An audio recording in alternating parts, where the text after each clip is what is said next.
Wow, absolutely wonderful panel. And in my native tongue or here on Guam, one way we like to show deep appreciation is we say undankulu nasidzus masi. And so, with that being said, undankulu nasidzus masi to our speakers and presenters so far. We have who have contributed valuable insights on restoration.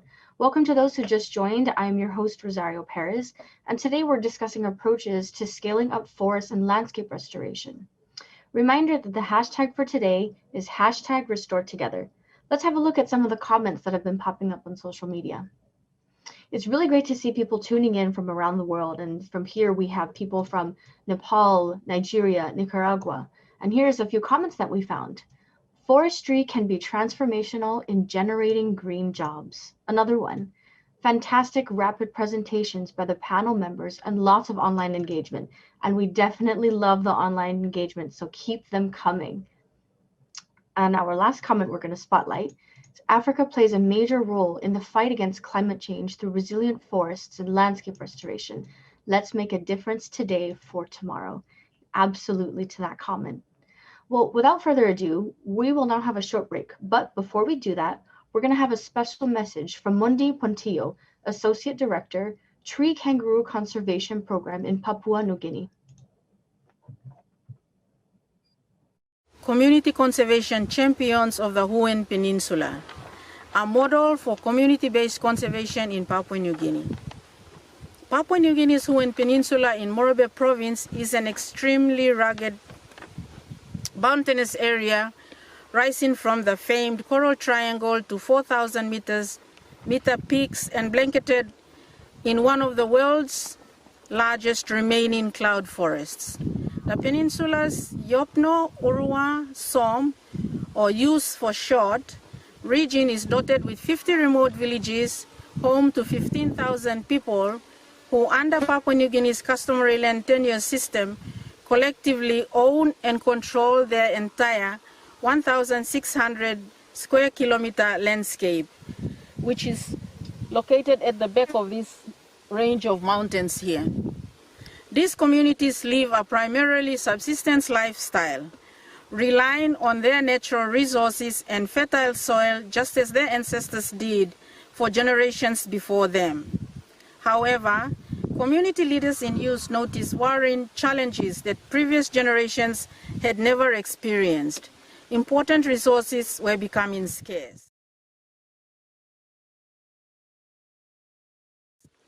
As expressed by Matthew Tombe of Isan Village YUS, and I quote, "Our hunters had to travel longer distances to find animals in the forests. Sometimes we had to hunt in the areas belonging to other clans without their consent because we could not find enough in our traditional land to feed our families." End of quote. The landowners of YUS were determined to find a lasting solution, and in 1996 met Dr. Lisa Dabek, an American conservation biologist studying the endangered Meches tree kangaroo, endemic to the Huon Peninsula. Despite diverse perspectives and interests, they discovered a common objective: protecting the Meches tree kangaroo and its habitat. With this partnership, the Tree Kangaroo Conservation Program was born.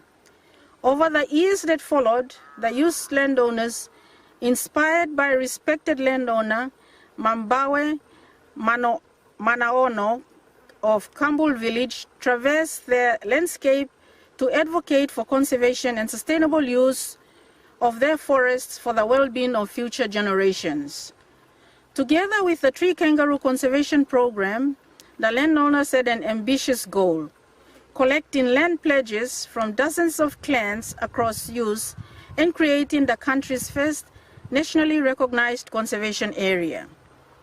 In 2009, with more than 78,000 hectares of land pledged, their goal was achieved and the YUS Conservation Area was established. Matthew Tombe of Isan Village goes on to say, and I quote, "With the creation of the YUS Conservation Area and the support for conservation throughout YUS, I am seeing a huge change. I am seeing animals just on the edges of the villages. the gardens, and even within village boundaries.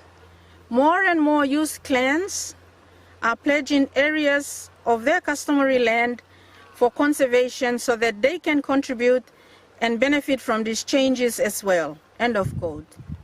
In the decade that followed, the Tree Kangaroo Conservation Program and the YUS Conservation Area have become a national model for conservation within the unique context of Papua New Guinea's customary land tenure system.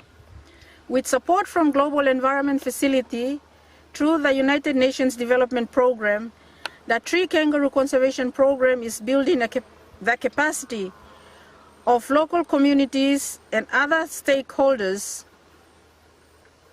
to manage the YUS Conservation Area and responding to community needs, including sustainable livelihoods, education, and an integrated One Health approach, maintaining the health of the environment, the wildlife, and its people. As this well-respected mother, Annie Ogate of Yawan Village YUS states, and I quote, "Before the Tree Kangaroo Conservation Program's YUS Conservation Coffee Project, we never got such good prices for our coffee. Families who have kids in school see this as an opportunity to offset the school fees from what we earn. This is such a big relief. In addition to the benefits for conservation, I can see parents now able to afford new clothes for their kids to wear to school. And families can even earn enough to keep small savings which are invested into equipment and materials for next year's harvest." End of quote. The YUS Conservation Area is working. The forest and ecosystems are healthy. Key species like the Mechi's tree kangaroo are thriving in the protected areas. The people of YUS are also benefiting from their actions, which have brought sustainable improvements to local livelihoods as well as new opportunities for education and health.